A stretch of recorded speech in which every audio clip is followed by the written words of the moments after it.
a strategist, an elder statesman, a husband, a father, a grandfather, a former president of the Federal Republic of Nigeria, and now the author of A Journey in Service, General Ibrahim Babangida, GCFR.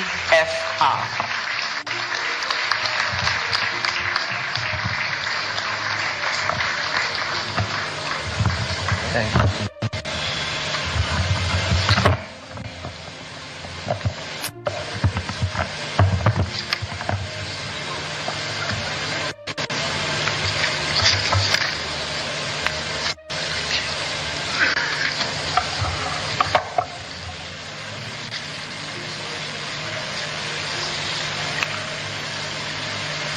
Mr. President and Commander-in-Chief, Your Excellency, Asiwaju Bola Ahmed Tinubu,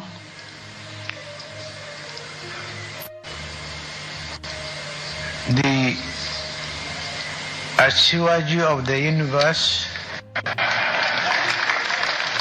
and the Jagaba of Niger State. I wouldn't say Bargu alone.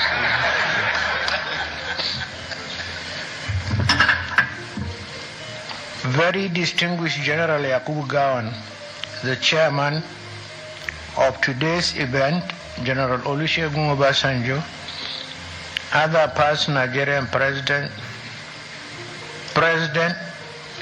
my brothers, General Abdusalami Abubakar and Dr. Goodluck Ebele Jonathan, and the representative of General Muhammadu Buhari, my brother and statesman Nana Akufo-Addo, immediate past president of the Republic of Ghana, former Nigerian presidents, vice presidents, Alhaji Atiku Abubakar, Alhaji Namadi Ambo, and Professor Yemi Osinbajo,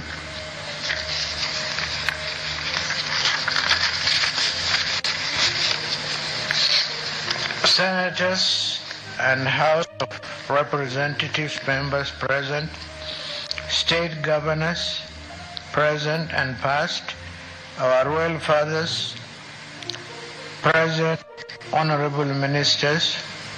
I see many of my military colleagues present here, and such superior officers like General Alani Akinriade, captains of industry, here present, my Lord spiritual and temporal, members of the mass media, distinguished ladies and gentlemen. Your presence here today is not just a matter of convenience, but a testament to the significance of this event. I sincerely appreciate you have taken time from your busy schedule to share this moment of memory with us. Your presence is not just invaluable, it is very essence of this gathering, and I am eternally grateful to your gesture. I salute the President, our President and Commander-in-Chief, His Excellency Asiwaju Bola Ahmed Tinubu, for finding time from his onerous assignment to honor us today.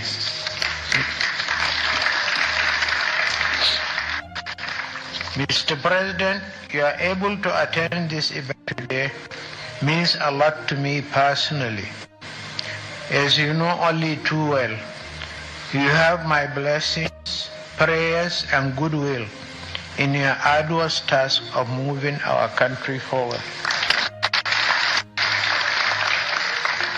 To all our former presidents and heads of state, your enduring impact on our nation and your legacy is not just a testament to your dedication and service, it is a beacon of hope for our future. I am deeply grateful for your contributions and presence in particular. I cannot sufficiently thank my brother, His Excellency Nana Akufo-Addo,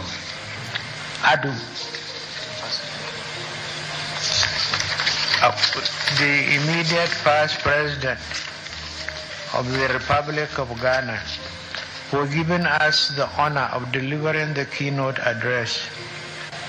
I am compelled to single out for praise very senior bosses and older brothers, General Yakubu Gawan.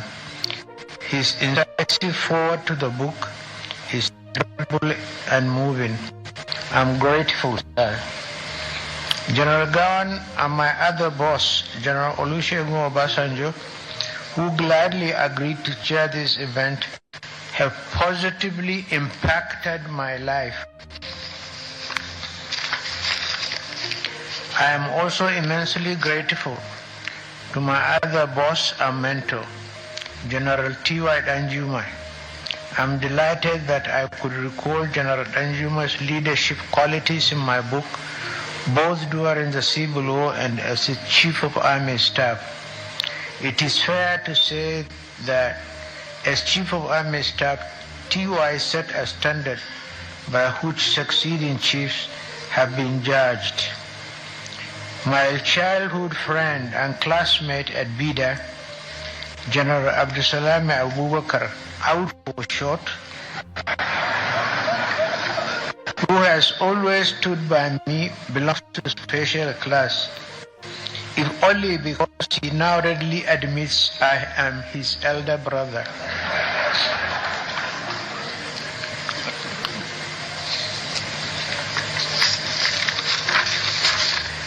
I also thank my boss and our immediate past president and colleague, General Muhammadu Buhari, who sent a lovely note a few days ago apologizing for his inability to be with us.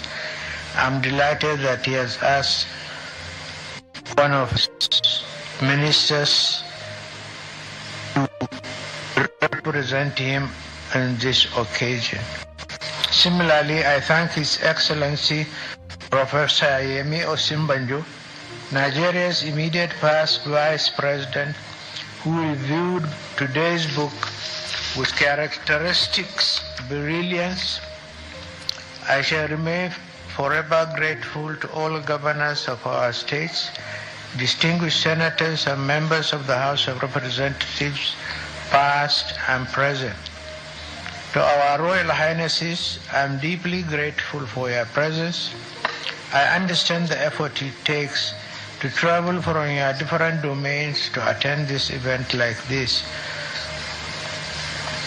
Your presence adds a unique and esteemed perspective to this event, and I pray for your safe return home. My deep appreciation of your presence and support is that of the captains of industry of our illustrious private sector will be eternally on record. The Board of Trustees of Presidential Library will find befitting ways of permanently acknowledging your support in the stage facility.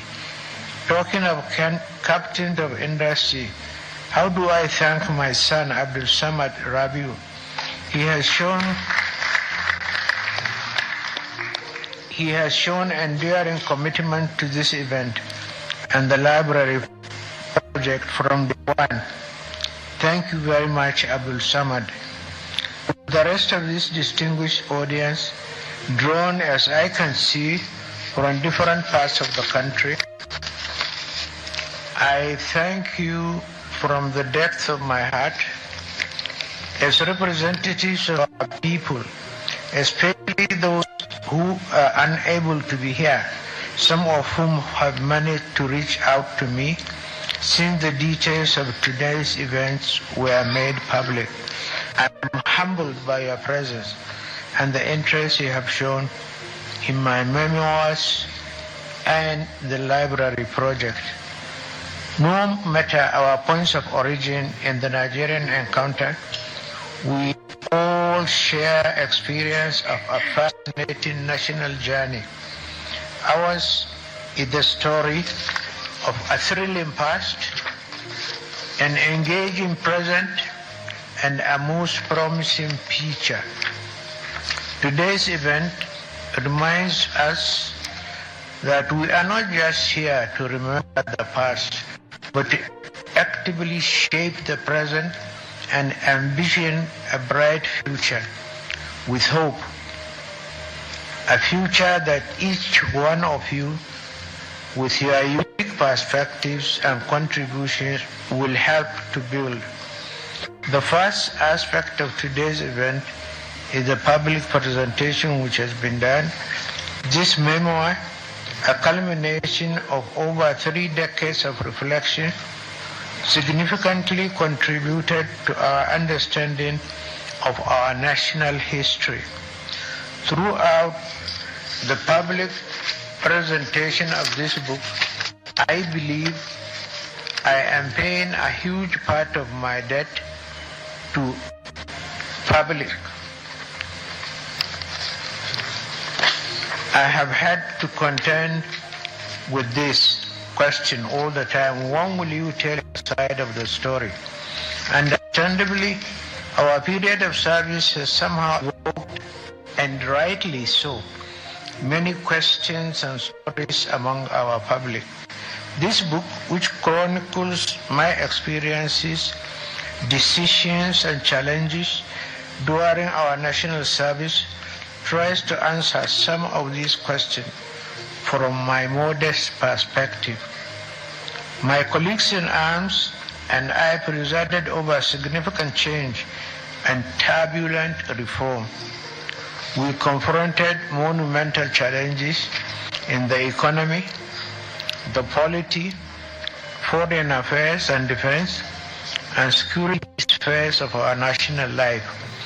We confronted obstacles, sought change from old ways, encountered unusual obstacles, and devised innovative solutions.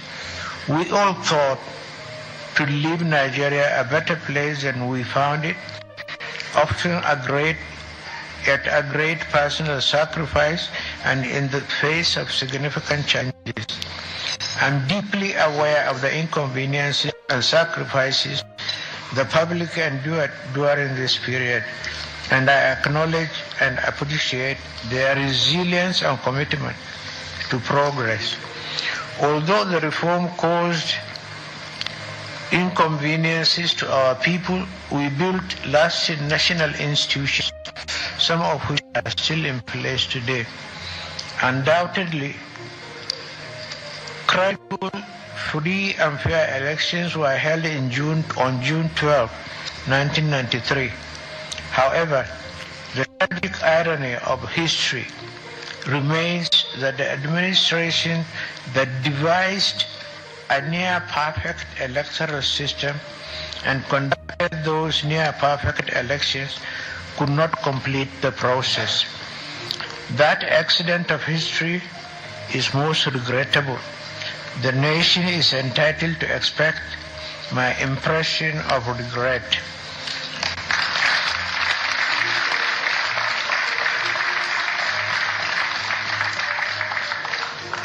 As the leader of the military administration, I accept full responsibility for all decisions taken under my watch.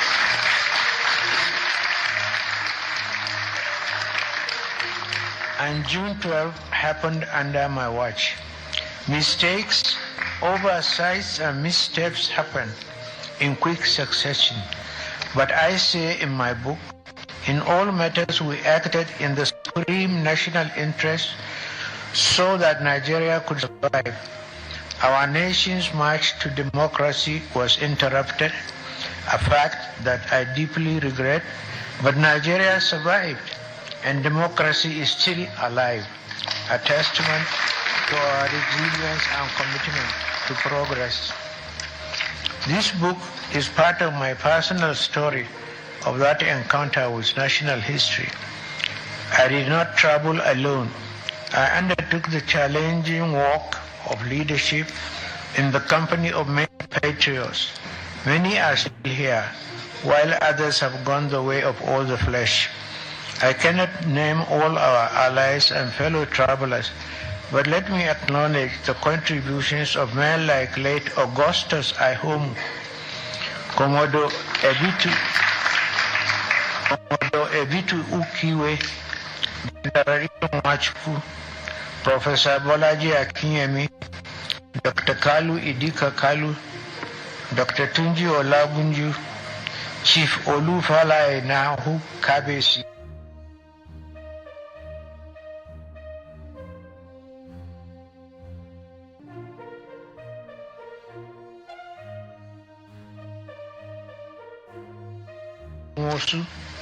The late Professor Amo Mori, the late Professor Gurian Ezekwe, the late Professor Tam David West, the late Professor Babatunde Papumwa, the late Professor Walikoe Ramsan Kuti, the late Dr. Shatima Mustafa, the late Alhaji Bunu Sharif Musa, the late Rear Admiral Patrick Koshoni, Lieutenant Alani Akinyade, General Ali Gusau, General Haliru Aikilu, the former Senate President Brigadier David Mark, Brigadier General Tunde Ogweha, Colonel Abubakar Nengiwa Umar, the late UK Bello, the late General Nuhu Bomaji, Colonel Sambo Desuki, and a whole list of prominent colleagues. And friends of all of them, fellow travelers in the challenging work of leadership. The second aspect of today's event is establishing the 50th library, which I consider a tribute to history and a contribution to the world of knowledge and literature. In this regard, I thank my friend and family member, our former Vice President, Namadi Sambo, who created a unique architectural design for the Presidential Library on my 80th birthday. I'm getting to 84. As you can see from the program details, it is an outstanding design. Thank you, Mr. Vice President. As leaders, our activities belong to history in the form of written records. These records will serve as evidence in chief for posterity long after we have gone. The proposed presidential library, which will house these records, would be a lasting tribute to our period of national service and a resource for future leaders and scholars to learn from our experience and decisions. As I understand it, members of the library board have in mind is a library as not a museum where treasured historical documents and books are left to dust. The plan is more of an interactive center for lively exchange among people of different backgrounds and generations. Once again, I sincerely appreciate and ensure your presence at this gathering. Your participation and the conversation following this event will undoubtedly contribute to better Nigeria. I'm grateful for your support and look forward to our shared journey towards brighter future. The task of recovering memory can never be easy. As I said in my acknowledgement pages in the book, apart from my publishers, Messrs. Bookcraft, headed by Mr. Bonkole Olaebi, in writing this book, I acquired debts of gratitude to several other persons that deserve mention. Dr. Yemi Ogumbi, otherwise Dr. Activity, Dr. Chidi Amuta, Mr. Abiola Phillips, Mr. Clement Fajimoku, and Mr. Toby Shenoy gave generously of their time, experience, and resourcefulness, not just in the area of research, but also in painstaking editorial work. I thank Mr. Oladimeji Bajela, for the book Beautiful Design. Yemi Ogumbi's unwavering commitment to ensuring the expert production of the book and his tireless work towards realizing today's event will never be forgotten. Thank you for the activity. Yemi's effort and those of his colleagues were amply complemented by the commitment of other young friends and colleagues, such as Donald Duke, Rotimi Amechi, and Mr. Francis Ogoro, who made several trips to Mina for consultations in this project. My gratitude to these other friends who assisted in this program. Thinkers and persons of knowledge as possible, especially business, finance, and economics. I naturally started my consultation with those I had met practical contact with within the years. In this regard, I reached out to Professor Gabriel Olusanya. He impressed me greatly during my tenure at the National Institute of Policy and Strategic Studies. Through him, I expanded the contact of reputable Nigerians to consult on how best to design an appropriate economic reform agenda. In this regard, I contacted Professor Ojetunji Aboyare, Professor Ikenna Nzimiro, Chief Michael Omolaele, Professor Akimabo Gunje, and Chu Okongu. We could rely on the technocratic expertise and vast bureaucratic experience of men like Olufalaye. Through Ike Nwachukwu, we have been since the military, when he was a military governor of Imo State. I engaged and incorporated Dr. Kalu Idika Kalu, who had done impressive work on the state's economy.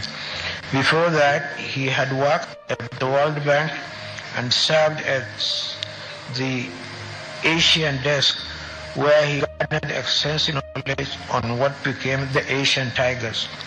In particular, his creative approach to rescuing the economy of Imo State made it possible and positive impression on me. Under the famed Imo formula, he excited me and I brought him to the federal level to help us with the economics of spending only what you have. Such prudent management and economic realism was what, in my view, our desperate economic situation required. What I found exciting respected each other, with each one you consulted and brought about on board. He had a string of other colleagues with similar experience to bring along. In little or no time, we had a virtual faculty of people with extensive ideas, vast experience, and diverse background. We interacted through series of dialogues and consultations in very enlightening sessions. We became more like a community of friends and colleagues, but we were united by our shared commitment to making Nigeria self-sufficient and workable. We had endless brainstorming sessions on different aspects of national life, especially the economy. I found brainstorming sessions very enlightening and refreshing. People brought their vast experiences to bear in the problems that face us then.